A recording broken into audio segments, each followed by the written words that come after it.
Obrigado, cara. Obrigado por me receber aqui novamente. Eu estou em Tua Brasília. casa, tua casa. Vim para cá no primeiro voo disponível lá de São José do Rio Preto, depois que a gente teve a notícia da prisão do presidente. Ontem eu estive na Polícia Federal e eu queria fazer um relato aqui, Pitoli, sobre a pregabalina, tá? Sobre uma das 4 medicações que o presidente está tomando. Então, quando eu fui baleado em 2020, eu fiquei 11 dias na UTI, 3 dias no hospital, né? Depois da UTI no quarto e depois eu fui para casa. Como eu fui baleado nas 2 pernas, então na perna esquerda e na perna direita, eu tive lesão térmica pela passagem do projétil. Essa lesão térmica, ela destruiu o nervo, a conexão do nervo com as pernas. E isso causa uma dor muito intensa, Pitoli, uma dor muito diferente. Que é uma dor que você sente, sabe aquele choque quando você bate o cotovelo? Tá? Sim. É como aquilo, só que ela é distribuída na perna inteira. Então, eu não tinha a sensibilidade normal ao toque, né? Mas eu tinha essa dor que vinha em picos e depois passava, vinha em picos e passava. Uma dor muito ruim, porque E ela, uma ela questão é neurológico, né, Bilinski? Isso, exatamente, ela não passa com remédio para dor. Então você pode tomar dipirona, você pode tomar tramal, eu estava tomando tramal na época, e não passava essa dor. Só pede pro pessoal falar um pouquinho mais baixo. Eu tô aqui na comissão, eu só pedi pro Fique, pessoal falar um pouquinho mais baixo lá, que estava fique, atrapalhando a vê o nossa teu estudo. horário também, Bilinski, não quero te atrapalhar. Não, não, tô tranquilo.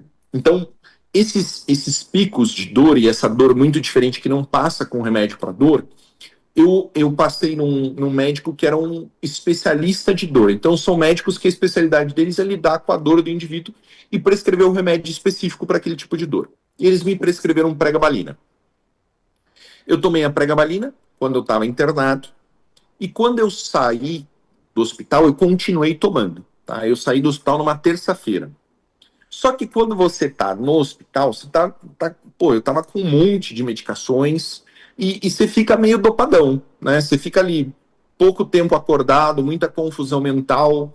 Quando eu voltei para casa, que eu comecei a voltar para minha rotina, para o meu dia a dia. Meu pai estava lá cuidando de mim, meu irmão estava lá cuidando de mim. E aí eu comecei a perceber que na minha cabeça eu não tinha os pensamentos que normalmente eu tinha, né? Eu estava sentindo como se eu não fosse eu mesmo. Então, o que isso quer dizer, pessoal? Você se conhece, né, há tanto tempo quanto você está vivo. Né? Na época eu tinha 33 anos de idade. Então, eu sabia como funcionava a minha cabeça. Eu sabia que tipo de pensamento eu tinha. E, de repente, eu não tinha o mesmo tipo de pensamento. O que eu tinha uma passividade estranha, né? A minha cabeça não estava funcionando como normalmente ela funcionava. E eu saí numa terça-feira, na quinta-feira, eu tinha um retorno cirúrgico. Então você volta para o hospital, para o cirurgião da toracotomia, do tórax, da laparotomia do abdômen, olhar os pontos, ver como é que está progredindo, se tem infecção, não tem infecção. Quando eu saí dessa consulta, eu virei para o meu pai e eu falei assim, pai, eu não estou me sentindo eu mesmo. Tem uma coisa de errado comigo, na minha cabeça. E ele falou, bom, liga para o doutor Luciano. O doutor Luciano é um médico, puta, um gênio, um amigo da família. Cuidou da minha mãe quando ela teve câncer, então é uma pessoa que eu confio demais. Eu liguei para o doutor Luciano e falei, doutor, eu não estou sentindo eu mesmo. E é engraçado, o que eu falei para ele, Pitoli, eu falei literalmente assim, eu não estou sentindo a vontade de tomar o sangue dos meus inimigos. O que isso queria dizer? Que eu sempre fui uma pessoa muito enérgica, muito. Não é agressivo, porque eu nunca fui agressivo fisicamente, mas eu sempre tive força para combater os meus inimigos. Indignada. Uma pessoa É, essa, indignada. isso, essa força vital. E eu não estava sentindo isso, eu estava me sentindo muito apático, eu estava me sentindo muito estranho. E ele perguntou que remédios que eu estava tomando. E aí eu falei, era remédio para dor, remédio para infecção, antibiótico e tal, anticoagulante e pregabalina. Ele falou, Paulo, é a pregabalina. Falei, tá bom, doutor, posso parar? Ele falou, olha, você pode parar, não é um remédio que você precisa desmamar, é um remédio que você pode parar imediatamente, mas a dor vai voltar, né? E foi isso que eu fiz. Eu parei de tomar aquele remédio na quinta-feira, eu voltei a me sentir eu mesmo, mas claro, a dor voltou, eu não conseguia mais dormir e tal, mas isso aí eu lidei, né? Com a dor eu lidei.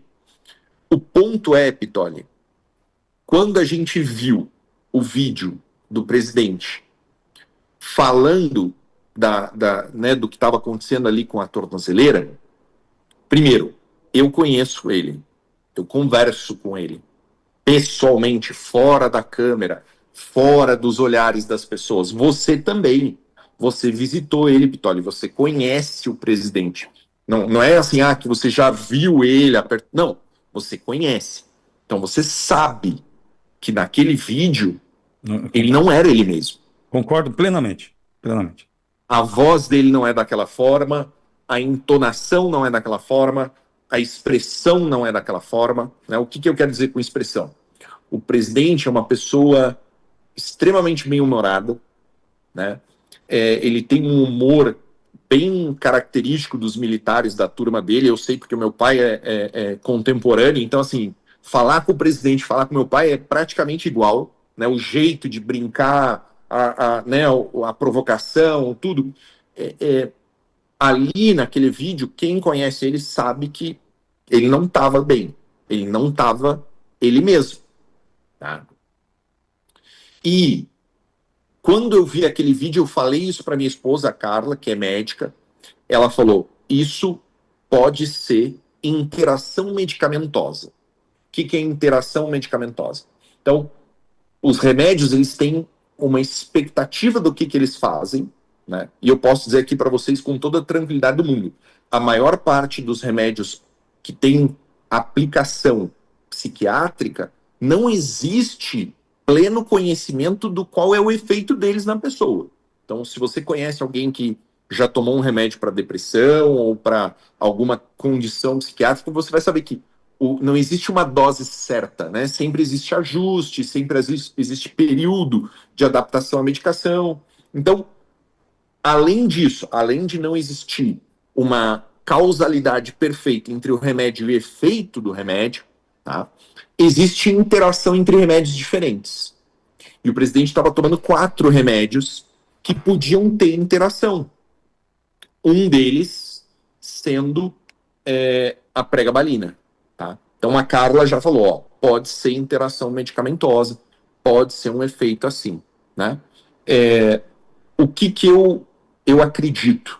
Eu acredito que naquele momento o presidente estava sim sob efeito da pregabalina em conjunto com os outros remédios. Eu acho que a GABA também estava sendo utilizada naquele caso ali, que é um similar à pregabalina. Eu acredito que ele não tomou aquela decisão em plena ciência do que ele estava fazendo, e eu tenho certeza que aquele dano que foi causado à tornozeleira não é suficiente para decretar a prisão dele. Né? Aquilo foi utilizado na justificativa, mas, como você já disse, foi adicionado. Né? A decisão já estava pronta no sentido de prendê-lo preventivamente, tendo em vista a vigília que foi marcada. Tá? E aí, pessoal, a gente tem que definir bem o que está sendo feito, porque prender preventivamente é extremamente difícil. Extremamente difícil. Pra vocês terem uma ideia. Todos os presos que são soltos na audiência de custódia é porque eles não ficaram presos preventivamente. Tá? A gente tem traficante, a gente tem ladrão, sequestrador, estuprador, todos eles sendo soltos na audiência de custódia. Olha, compara agora a situação do presidente Bolsonaro com a situação de qualquer criminoso comum que acabou de cometer um crime, foi levado para audiência de custódia e foi solto. Tá? Agora compara com um homem com 70 anos de idade, em prisão domiciliar, cercado de policiais federais, tá? Vigiado pela tornozeleira eletrônica, agora você tem que prender ele preventivamente por causa de uma vigília. Então, assim, é um absurdo jurídico, Pitoli, que eu digo para você, Não tem nenhum professor de processo penal que pode explicar essa decisão do ministro se não for de forma política. Tá? E aí a gente tem que traçar uma ficha aqui, né? Colocar um ponto bem específico. O Supremo Tribunal Federal está e continua atuando politicamente para impedir que Jair Bolsonaro, que foi o nosso presidente, é o principal candidato à presidência para 2026. É o presidente do maior partido, presidente de honra do maior partido de direita do Brasil. Permaneça incomunicável, permaneça incapaz de articular, e aqui a gente está falando de senadores, deputados federais, governadores, deputados estaduais. Tá? Então é uma grande jogada política que foi realizada pelo Supremo Tribunal Federal, que não era para ser um ator político, mas é e funciona como.